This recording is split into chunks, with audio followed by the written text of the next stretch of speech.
I'm Copeland Welch. In Texas heat, pavement can often look so hot that it seems like it's melting. And here on FM 1082, it actually is.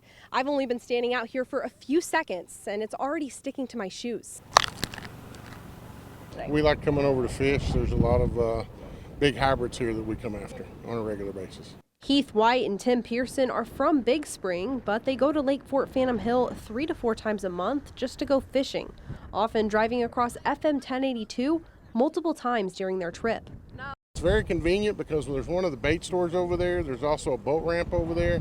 And so we go over there a lot to get things, you know, and we stayed in a VRBO over there, and now to get over there to that side, it's going to be 20 miles out of the way, one way or the other. So the original road crossing the dam has been deemed unsafe. Travelers have been rerouted to the new road that was built below the dam, but now, after the surface failed, that new road has been closed too.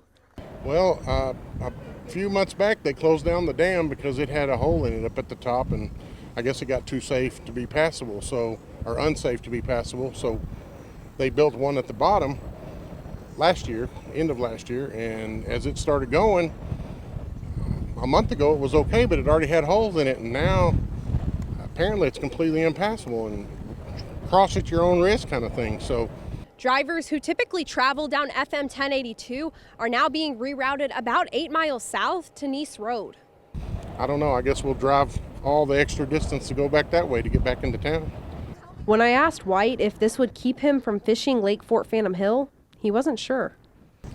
You never can tell. You know, things change through time, so the older you get, you just learn to live with it and change your ways, I guess. The road will stay closed for the next few weeks, but the Texas Department of Transportation says they're working with a contractor to get repairs underway immediately. I'm Brenna Gibbons. Residents near Lake Stanford told us that the roads here are covered in potholes. And as you can see, this is just one of the many potholes that they have to deal with on a day-to-day basis. I've lived out there about 2.5 years. And at first it was just a little bit here and there, you know, easy to avoid, but now it's everywhere. Patterson told us that she and her husband share one vehicle, and they typically have to leave around 20 minutes early if they want to get somewhere because of how slow they need to go over the potholes. But despite their efforts, their car has still gotten damaged from the rough roads. My oil pan is it's pretty dented in. I've had a couple scrapes and, you know, very close calls. You can tell that this pothole was previously patched, but it didn't last long. It's every single turn you make, you have to go over in the grass, or, you know, there's splits in the road from where they've patched it, and it's put pressure on that and split up on the edge. And, you know, it's just there's not a straight place you can drive without, you know, running into one of those potholes. Patterson says the road conditions are getting out of hand. It can be very frustrating. You know, I try to be understanding because this is these people's jobs. But I feel like when it gets this bad, something needs to be, like, it needs to be kind of rushed of importance. You know what I mean? Like, it's more than just road damage at this point. It's undrivable. Residents in the area told us that they hope that something can be done about these rough roads. I'm Tori Garcia. Recently, the city of Clyde sent out a reminder about an ordinance that's been in place for years. Like this ditch behind me, it looks like the city's responsibility, but according to the ordinance, it's up to the people that live next to it to keep it clean. The city posted a page from its ordinance book detailing maintenance rules for streets and alleys. It says residents are responsible for keeping those areas free of debris and overgrowth from the edge of their yard to the center line of the street or alley. The post prompted some frustrated responses online, but City Administrator Roger Brown says this isn't a new rule. It's been in the books since 2008. It is a requirement for citizens to take care of that yard, to keep it clean and clear and free of debris. Brown says the city decided to post the ordinance as a reminder, especially after recent rains revealed flooding issues caused by blocked drainage. If those aren't kept clean and kept maintained all the time, like when you mow your grass, you need to mow those ditches too. Because then when we do get a lot of rain, all of a sudden, like we did, then the trash, the debris, the weeds, all of that kind of chokes up the drainage points. And when it does, water backs up, it floods your house, it floods your neighbors' houses, and problems like that. Some residents may be confused, thinking the city previously maintained these areas. I kind of think that all cities kind of have a responsibility to educate their citizens.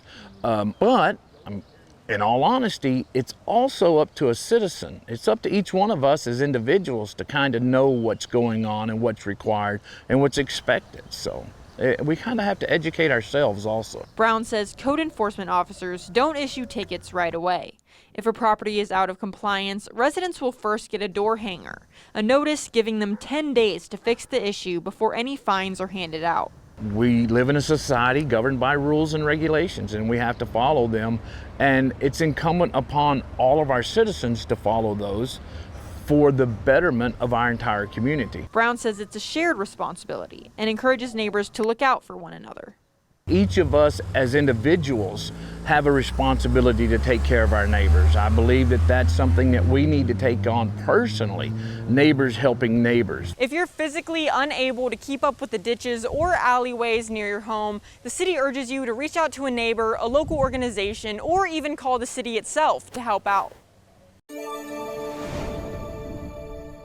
I'm Brenna Gibbons. This bridge over Cat Claw Creek on North 12th Street is closed due to a hole going all the way through the bridge.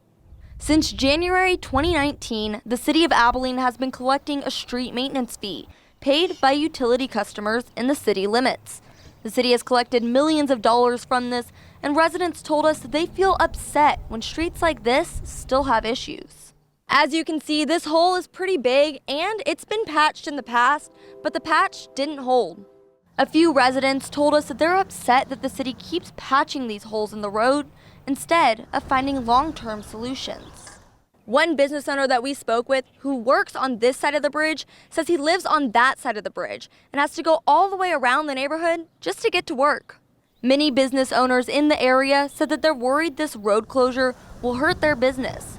They say it makes it so much harder for people to get to their stores. Several people who came by this area told us that they hope it doesn't take too long for the hole to get fixed. I'm Jackson Burleson. Now here in Sweetwater, they closed a bypass on Interstate 20. Why? Because when you look down, this is what you see. The city of Sweetwater announced the overpass at Arizona Avenue is closed due to a massive hole in the middle of the road.